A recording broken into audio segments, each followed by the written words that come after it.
he has zero, and I mean zero, plans to get us out of this war. Is this war over? I think it's close to over, yeah. I mean, I view it as very close to over. ጦርነት ይብቃ በሚል በከባድ ጫና ውስጥ የወደቁት ፕሬዝዳንት ዶናልድ ትራምፕ በቃ ልንጨርሰው ነው ብለዋል። በዚህ መሃል ግን ኢራንን በሆርሙዝ መዘጋት ጫና ውስጥ ከተው በድርድሩ ላይ የፈለጓቸውን ነጥቦች ለማሳካት ከፍ ያለ ጥረት ላይ ናቸው። የዴሞክራቶቹ ሴናተሮች ፕሬዝዳንቱ መረን ወጥተዋል፣ ልጓም የሌላቸውም ሆነዋል፣ ጦርነት የማቆም ፍላጎታቸውም ዜሮ ነው ሲሉም ተደምጠዋል። በዚህ መሃል ትራምፕ ያላቸው አማራጭ ኢራንን አሳምነው ጫና ፈጥረው ጦርነቱን ማስቆም ሆኗል። በመግቢያችን ላይ ተከታተላችሁትም ከዚሁ ጋር የተያያዘውን ነው ይዘነዋል።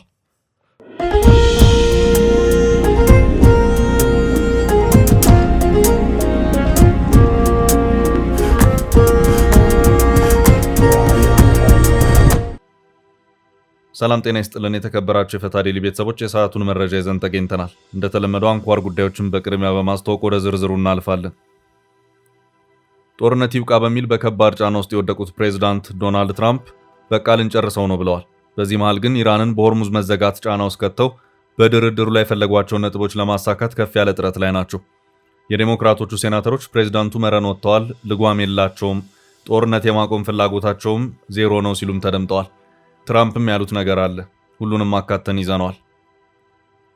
አሜሪካ ከ10,000 በላይ ጦር፣ ግዙፍ የጦር መርከቦችና የአየር ኃይል ንስሮችን በአንድ ላይ ወደ ኢራን ባህር ያንቀሳቀሰችበት ትዕዛዝ ወርዷል። ይህ ግዙፍ ግብረ ኃይል በበርካታ የጦር መርከቦችና በደርዘን የሚቆጠሩ የጦር አውሮፕላኖች ታጅቦ ተንቀሳቅሷል። መረጃውን ይዘነዋል። ትራምፕ ጦርነቱን እንዲያቆሙ ሊገደዱ ነው። በአሜሪካና እስራኤል ጥምረት በኢራን ላይ የተከፈተው ጦርነት ከተጀመረ ዛሬ 47ኛ ቀኑን ይዟል። በአሜሪካ አንድ ፕሬዝዳንት ያለ ኮንግረስ ፍቃድ ጦር ካዘመቱ ወታደራዊ እርምጃውን መቀጠል የሚችሉት ለ60 ቀናት ብቻ ነው። ይህ የህግ ገደቡ ከ2 ሳምንት ያነሰ ጊዜ ቀርቶታል። ዝርዝር መረጃውን እናደርሳለን።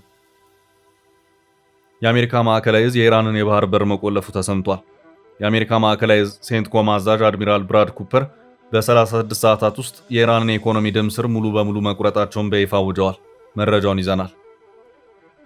ከቀናት በፊት በአዲስ አበባ ተገኝተው ከጠቅላይ ሚኒስትር አብይ አህመድና ከሌሎች ባለስልጣናት ጋር የመከሩት የትግራይ ጊዜያዊ አስተዳደር ፕሬዝዳንት ሌተናል ጀነራል ታደሰ ወረደ ጉዟቸውን በተመለከተ በትላንትናው ዕለት መግለጫ ሰጥተዋል። ከህወሓት ሊቀመንበር ደብረጽዮን ገብረ ሚካኤል ጋር መክሬ ወደ አዲስ አበባ እንደሄድኩ ይታወቅልኝ ብለዋል። የእሳቸው ወደ አዲስ አበባ መሄድ አስገኝ ያሉትንም ጥቅም ተናግረዋል። በ4 ኪሎ ቆይታቸው ተነሱ ያሏቸውንም የውይይት ነጥቦች ጠቁመዋል። ጥንቅራችንም ተመልክቶታል። 90 በመቶ የተጠናቀቀውና በትግራይ ጦርነት ጊዜ በደረሰበት ጉዳት ያለምንም ስራ ተቀምጦ ያለው የአዋሽ ወልዲያ መቀሌ ባቡር መስመር አክሳሪ ነው ሲሉ ጠቅላይ ሚኒስትር አብይ አህመድ ገለጹ። መረጃውን ይዘነዋል። እስከ ጥንቅራችን ፍጻሜ አብራችሁን ቆዩ። የምንለቃቸው ዕለታዊ ትኩስ ዜናዎች እንዲደርሷችሁ ላይክ፣ ሼር፣ ሰብስክራይብ ማድረግ እንዳትረሱ። በወር 70,000 ብር ገቢ ካሉት ዲኤምሲ ያለ ስጋት ቤት ይገዛሉ። ትርፍ ፈላጊ ከሆናችሁ ቤት በመኪና ዋጋ ልጠቁማችሁ። በእኛ በኩል ሲሄዱ እስከ 35% ቅናሽ ያገኛሉ። 10% ብቻ ከፍለው 60% ባንክ አያይዘው መሃል ከተማ ላይ በ12 ወር ቤት ይረከቡ። ውሉንም በ3 ቀን በዴቼል ካሉበት እናደርሳለን። ቤቶቹ ከስቱዲዮ እስከ ፔንትሃውስ እንዲሁም ሱቆቹ ከ20 ካሬ ጀምሮ ተዘጋጅተዋል። ልብ ይበሉ፣ መንደሩ ኮምፓውንድ በመሆኑ 6 ሊፍት፣ መዋኛ ገንዳ፣ የከርሰ ምድር ውሃ፣ ባካፕ ጄኔሬተር እና የተሟላ ጥበቃ አለው። በቴክኖሎጂ በመገንባቱ ማስረከቢያ ችግር አይደለም። አስተውሉ፣ አሁን ከደወሉ በካሬ 7,000 ብር ሌላ ቅናሽ ያገኛሉ። ዲኤምሲ ሪል ስቴት ስልክ 0988883434 0988885656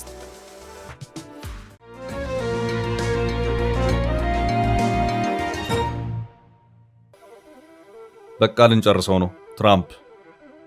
ትራምፕ ከባድ ጭንቅ ውስጥ ናቸው። በውስጥም በውጭም ግፊቱ አይሏል። ግፊቱም ይሄ ጦርነት ሊበቃ ይገባል፣ ይሄ ከአንድ ሳምንት ጊዜ በታች የቀረው የተኩስ አቁም ስምምነት አብቅቶ ዳግም ጦርነት ሲቀሰቀስ ማየት አንፈልግም የሚል ነው። የሴኔት አባላት፣ የአሜሪካ ሕዝብ፣ ዓለም አቀፉ ማህበረሰብ፣ የሰብአዊ መብት ተቋማትና ሌሎችም ይህንኑ ጦርነት ይቁም የሚለውን ጥያቄ አጥብቀው እየጠየቁ ነው። በማናቸውም ሁኔታ ኢራንን በድርድር አሳምነው ጦርነቱ እንዲያበቃ የግድ ፍላጎት ማሳየትን እንዳለባቸው የገባቸው ትራምፕ ለሁለተኛ ዙር ድርድር ከመቀመጣቸው በፊት ኢራንን በጫና ውስጥ ከተው ተሸናፊ ተደራዳሪ ለማድረግ ሆርሙዝ ላይ እየተረባረቡ ይገኛሉ። ፕሬዚዳንት ትራምፕ የአሜሪካንን ባህርና አየር ኃይል በማንቀሳቀስ ሆርሙዝን ዘግተው ኢራንን ጫና ውስጥ ለመክተት ጠንከር ያለ ወታደራዊ እንቅስቃሴ ውስጥ ከገቡ 3 ቀናት ተቆጠሩ። ኢራን የሆርሙዝ መዘጋት ከቀጠለ የጎረቤት ሀገራትን አጠቃለሁ የሚል ዛቻን ያሰማች ሲሆን በዚህም በተኩስ አቁም ስምምነት የቆመው ጦርነት ሌላ ዙር ድርድር ሲጠበቅ እንዳይፈነዳ የሚል ከፍ ያለ ስጋትን አሳድሯል። በዚህ መሃልም ትራምፕ በጦርነቱ እንዳይቀጥሉ ማድረግ አለብን የሚሉ የዴሞክራቲክ ፓርቲ የሴኔት አባላት ከትላንት ጀምሮ አዲስ የምክር ቤት እንቅስቃሴን የጀመሩ መሆናቸውን መግለጫ ሰጥተዋል። የምክር ቤት አባላቱ ፕሬዝዳንቱ ጦርነትን የማቆም ፍላጎታቸው ዜሮ ነው፣ እናም መፍትሄ ማፈላለግ አለብን ሲሉም አስታውቀዋል። በጦርነት አቁሙ ጫና ውስጥ የገቡት ትራምፕ ኢራንን በጫና አንበርክከው ወደ ድርድር ጠረጴዛ ለማምጣት ላይታች እያሉ ሲሆን ዲፕሎማቶቻቸውን በመሯሯጥ ላይ ናቸው። በዚህ መሃልም ለፎክስ ኒውስ አንድ ቃለ ምልልስ የሰጡት ፕሬዝዳንት ዶናልድ ትራምፕ ጦርነቱን ለማጠናቀቅ ተቃርበናል ሲሉ ተናግረዋል። ትራምፕ በዚሁ ገና አየር ላይ ባልዋለውና በማስታወቂያ ደረጃ በተለቀቀው አጭር የሰከንዶች ቃለ ምልልስ ይዘታቸው ጦርነቱ ሊያበቃ የተቃረበ ይመስለኛል ሲሉ ተደምጠዋል። አሜሪካውያን የዛሬ 2 ሳምንት ጦርነት አንፈልግም በማለት በሁሉም የሀገሪቱ ስቴቶች በአንድ ቀን ድምጻቸውን አሰምተዋል። እናም አሁን ባለው ሁኔታ ትራምፕ ጦርነቱን በአጭር ጊዜ መቋጨት ግድ እያላቸው ይመስላል። ይህ የኢራን ጦርነት በዓለም አቀፍ ነዳጅ ግብይት ላይ የፈጠረው ቀውስ አጠቃላይ ኢኮኖሚውን አናግቷል። ለቀናት የአክሲዮን ገበያዎች ወድቀዋል። የጋዝ ወይም የፔትሮኬሚካል ምርቶችን በዋና ግብዓትነት የሚጠቀመው የእህል ማዳበሪያ የምርት ግብዓትን ማግኘት ባለመቻሉ አቅርቦቱ በከፍተኛ ደረጃ ወርዷል። ዋጋውም እየናረ ነው። እናም ይህ ጦርነት በቀጣዩ ዓመት የዓለም አቀፍ የምግብ አቅርቦት ላይ ሊያደርስ የሚችለው ጫና እጅግ ከፍተኛ ነው እየተባለም ይገኛል። ዓለም አቀፍ የገንዘብ ድርጅት IMF ከአሜሪካ፣ እስራኤል፣ ኢራን ጦርነት ጋር በተያያዘ የዓለም አቀፍ የኢኮኖሚ እድገት ባለፈው የፈረንጆች 2025 ከነበረበት 3.4 በመቶ እድገት በዘንድሮ 2026 ዓመት ወደ 2.5 የሚያሽቆለቁል መሆኑን ከወዲሁ በትንበያው አስታውቋል። በዚህ ረገድ በተለይ ታዳጊ ሀገራት ከባድ ፈተና ውስጥ ይገባሉም እየተባለ ነው። ይህም በመሆኑ ይህንን ጦርነት በድርድር ማስቆም ግድ እያላቸው ነው። አሁን የሁሉም ዓይንና ጆሮ ያረፈው በቀጣይ ይካሄዳል ተብሎ ስለሚጠበቀው የአሜሪካ ኢራን ድርድር ነው። ትራምፕ በቀጣዮቹ 2 ቀናት ከኢራን ጋር በፓኪስታን ኢስላማባድ ለመወያየት የታሰበ መሆኑን አስታውቀዋል። ለዚያም ይመስላል ትራምፕ ከፎክስ ኒውስ ጋር በነበራቸው ቆይታ ጦርነቱ በቅርቡ የሚያበቃ ይመስለኛል ያሉት። He has zero, and I mean zero, plans to get us out of this war. Is this war over? I think it's close to over, yeah. I mean, I view it as very close to over.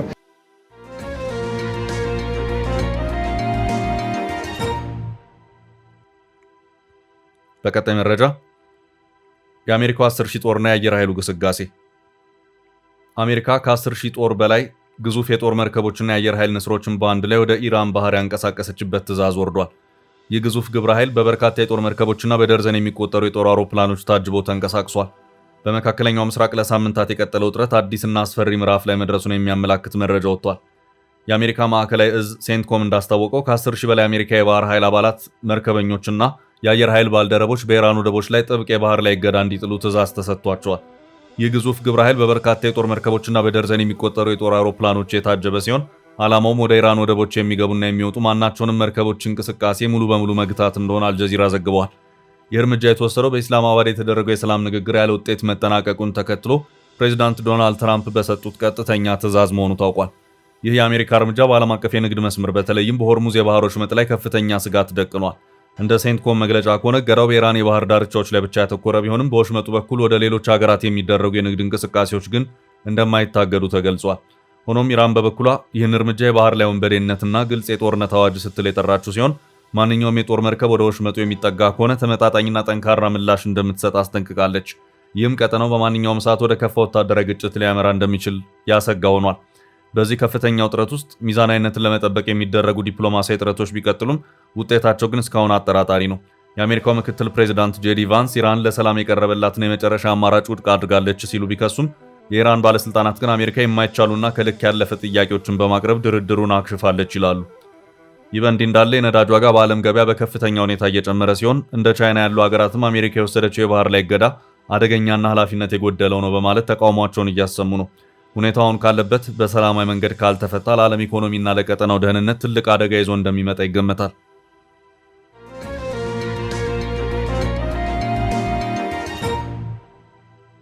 ወደ ቀጣይ ርዕስ አለፍን። ትራምፕ ጦርነቱን እንዲያቆሙ ሊገደዱ ነው። በአሜሪካና እስራኤል ጥምረት በኢራን ላይ የተከፈተው ጦርነት ከተጀመረ ዛሬ 47ኛ ቀኑን ይዟል። በአሜሪካ አንድ ፕሬዝዳንት ያለ ኮንግረስ ፍቃድ ጦር ካዘመቱ ወታደራዊ እርምጃውን መቀጠል የሚችሉት ለ60 ቀናት ብቻ ነው። ይህ የህግ ገደቡ ከ2 ሳምንት ያነሰ ጊዜ ቀርቶታል። እንደ ታይም ዘገባ ከሆነ እንደ አውሮፓውያን አቆጣጠር በ1973 የወጣው የጦርነት ስልጣን ህግ ወይም ዋር ፓወርስ አክት ፕሬዝዳንቱ የጀመሩትን ወታደራዊ ዘመቻ ያለ ኮንግረሱ ፍቃድ መቀጠል እንዳይችሉ እንቅፋት ሊሆንባቸው ይችላል።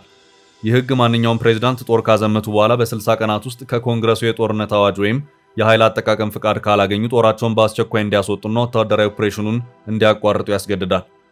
ይህ ህጋዊ ደንብ በትራምፕ አስተዳደር ላይ ትልቅ ጫና የፈጠረ ሲሆን በኮንግረስ ውስጥ ያሉት የተወሰኑ ተወካዮች ጦርነቱ ወደማይፈለግ አቅጣጫ እየሄደ ነው በሚል ስጋታቸውን እየገለጹ ይገኛሉ። ፕሬዚዳንቱ ኢራንን የባህር በሮች ለመቆለፍ የወሰዱት እርምጃ ከፍተኛ ወታደራዊ በጀትና የሰው ኃይል የሚጠይቅ በመሆኑ ሕግ አውጪው አካል የጦርነት ፍቃዱን ካልሰጠ ትራምፕ በሕግ ተገደው ጦሩን ወደ ሰፈሩ እንዲመልሱ ሊደረጉ ይችላሉ።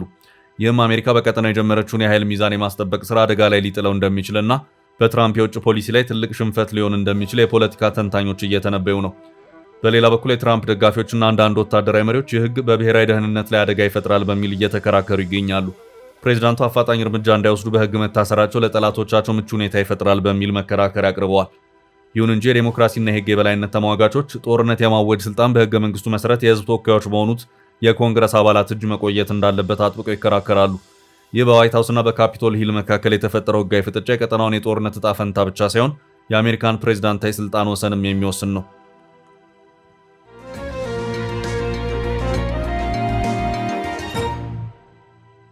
በቀጣይ ርዕሳችን ጦሩ የኢራን የባህር በሮች ሙሉ በሙሉ ቆለፈ። የአሜሪካ ማዕከላዊ እዝ የኢራን ባህር በር መቆለፉ ተሰምቷል። የአሜሪካ ማዕከላዊ እዝ ሴንትኮም አዛዥ አድሚራል ብራድ ኩፐር በሰጡት መግለጫ በኢራን ወደቦች ላይ የተጣለው የባህር ላይ እገዳ በ36 ሰዓታት ውስጥ ሙሉ በሙሉ ስራ ላይ መዋሉን በይፋ አረጋግጠዋል። እንደ አድሚራል ኩፐር ገለጻ የአሜሪካ ባህር ኃይል በመካከለኛው ምስራቅ ያለውን ፍጹም የበላይነት በመጠቀም ወደ ኢራን የሚገቡና የሚወጡ ማናቸውንም የንግድ መርከቦች እንቅስቃሴ ቆርጦ ለማስቆም ችሏል።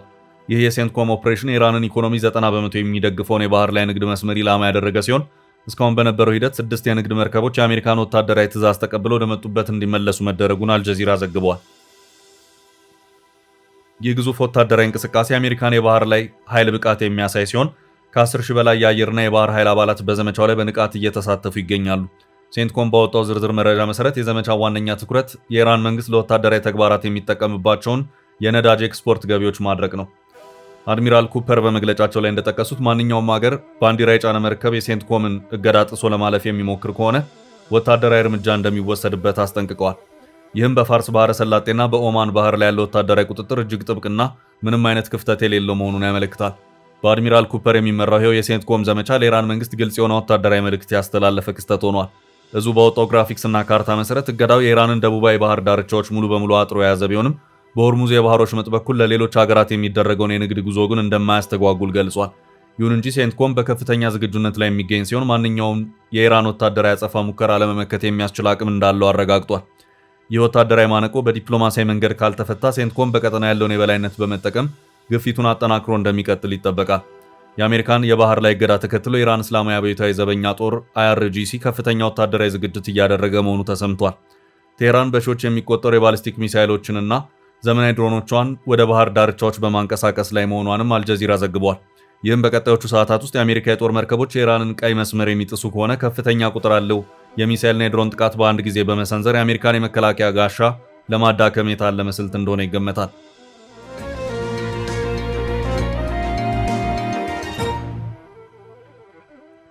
ወደ ቀጣይ መረጃ አለፍን። አዲስ አበባ የሄድኩት ከደብረጽዮን ጋር መክሬ ነው። ጀነራል ታደሰ ወረደ ከቀናት በፊት በአዲስ አበባ ተገኝተው ከጠቅላይ ሚኒስትር አብይ አህመድና ከሌሎች ባለስልጣናት ጋር የመከሩት የትግራይ ጊዜያዊ አስተዳደር ፕሬዝዳንት ሌተናል ጀነራል ታደሰ ወረደ ጉዟቸውን በተመለከተ በትላንትናው ዕለት መግለጫ ሰጥተዋል። ፕሬዝዳንቱ በሰጡት መግለጫ ጉዟቸው አዎንታዊ ውጤትን ያስመዘገበ መሆኑን ተናግረዋል። የስልጣን ጊዜያቸው አክትሞ በአንድ ዓመት የተራዘመላቸው ጀነራል ታደሰ ህወሓት ስልጣናቸው የተራዘመውን ባልመከርኩበት ነው በማለት መግለጫ ያወጣባቸው መሆኑ የሚታወስ ነው። ፕሬዝዳንቱ በሰጡት በዚሁ የትላንቱ መግለጫቸው አዲስ አበባ ሄጄ ከመምከሬ በፊት ከህወሓት ሊቀመንበር ደብረጽዮን ገብረ ሚካኤል ጋር ቁጭ ብዬ እንደመከርኩ ይታወቅልኝ ሲሉ አስታውቀዋል። ወደ አዲስ አበባ ጉዞ ያደረግኩት በራሴ ተነሳሽነት ሳይሆን ከፌዴራል መንግስት ጥሪ ስለደረሰኝም ነው ሲሉ በዚሁ በትላንቱ ጋዜጣዊ መግለጫቸው አስታውቀዋል። ጉዟቸው በተወሰነ ደረጃ አዎንታዊ ውጤትን ያስገኘ መሆኑን ያመለከቱት ታደሰ ወረደ ከዚሁ ጋር በተያያዘም ፌዴራል መንግስቱ ለትግራይ መልሶ ማቋቋሚያ፣ ለመንገድ ግንባታ፣ ለትምህርት ቤቶችና ለሌሎች የመሰረተ ልማት ፕሮጀክቶች የሚውል የተወሰነ በጀት እንዲለቀቅ አድርጓልም ሲሉ አስታውቀዋል።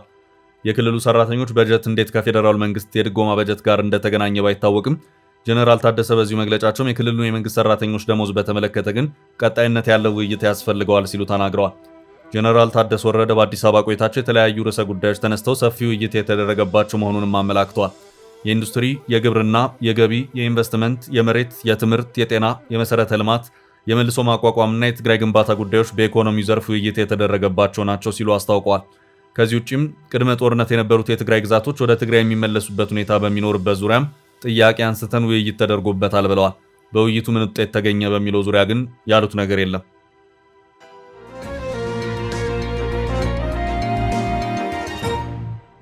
ወደ ቀጣይ ርዕስ አለፍን።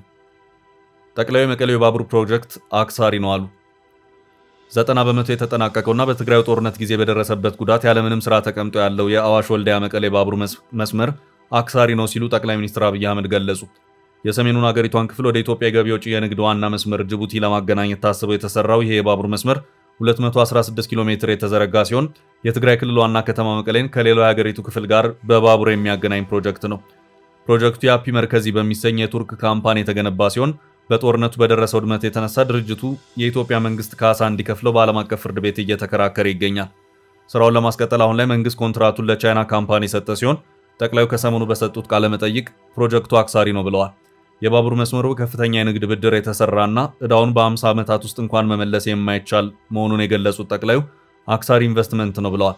ጠቅላዩ ከኢቢሲ ጋር ባደረጉት ቆይታ ነው ይህንን ያሉት። ለባቡር መስመሩ ግንባታ 2.6 ቢሊዮን ዶላር የንግድ ብድር መወሰዱን አንስተው ይሁን እንጂ ብድሩ ጤነኛ ባለመሆኑና መስመሩ የተገነባው የሚጓጓዝ ምርት በሌለበት ሁኔታ በመሆኑ ኢንቨስትመንቱ ራሱን ሊመልስ የማይችልበት ደረጃ ላይ እንደሚገኝ አስረድተዋል።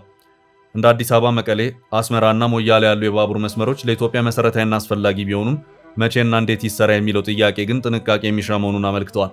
ከባቡር መስመሩ ይልቅ ተመሳሳይ መጠን ያለው 2.5 ቢሊዮን ዶላር በማዳበሪያ ፋብሪካ ግንባታ ላይ ቢውል ኖሮ ሊገኝ የሚችለውን ጠቀሜታ ጠቅላይ ሚኒስትሩ አነጻጽረዋል። በአሁኑ ወቅት ከዳንጎቴ ጋር በ40 ወራት ውስጥ የሚጠናቀቅ የማዳበሪያ ፋብሪካ በ2.5 ቢሊዮን ዶላር ወጪ እየተገነባ መሆኑን ጠቅሰው ፋብሪካው ሀገሪቱ አሁን ከምትጠቀመው በላይ ምርት የሚያመነጭና አገልግሎት በጀመረ ከ3 እስከ 6 ዓመታት ባለው ጊዜ ውስጥ ያመጣውን ኢንቨስትመንት መመለስ የሚችል መሆኑን አብራርተዋል። ለባቡር መስመሩ የወጣው 2.6 ቢሊዮን ዶላር መጀመሪያ ማዳበሪያ ፋብሪካ ላይ ውሎ ቢሆን ኖሮ ፋብሪካው በአጭር ጊዜ ውስጥ በሚመልሰው ትርፍ ባቡሩን መስራት ይቻል እንደነበር ጠቅላይ ሚኒስትሩ ገልጸዋል። አሁን የተገነባው የባቡሩ መስመር ግን መሰረተ ልማቱ ቢኖርም የሚጫንና የሚጓጓዝ ምርት ባለመኖሩ ምክንያት ዕዳውን ለመክፈል የማይችልና እንደ ሀገር ኪሳራ ያስከተለ ነው ብለዋል። የአዋሽ ኮምቦልቻ ሀራ ገበያ የባቡር ፕሮጀክት እንደ አውሮፓ አቆጣጠር በ2015 የጀመረ ሲሆን ሲቪል ምህንድስና ስራው በ2020 እንዲጠናቀቅ የሚጠበቅ ነበር። አሁን 90 በመቶ ላይ ቆመው ፕሮጀክቱ በሰሜኑ ጦርነት ጊዜ በደረሰበት ውድመት የተነሳ የቱርኩ ካምፓኒ 1 ቢሊዮን ዶላር የካሳ ክፍያ የጠየቀበት ነው። የኢትዮጵያ ምድር ባቡር በበኩሉ ድርጅቱ ኮንትራቱን በማቋረጡ የተነሳ 1.6 ቢሊዮን ዶላር ክስ መስርቷል። አሁን ላይ ፕሮጀክቱን ለማስቀጠል የቻይናው ቻይና ኮሚኒኬሽንስ ኮንስትራክሽን ካምፓኒ ውል ከመንግስት ጋር ገብቷል።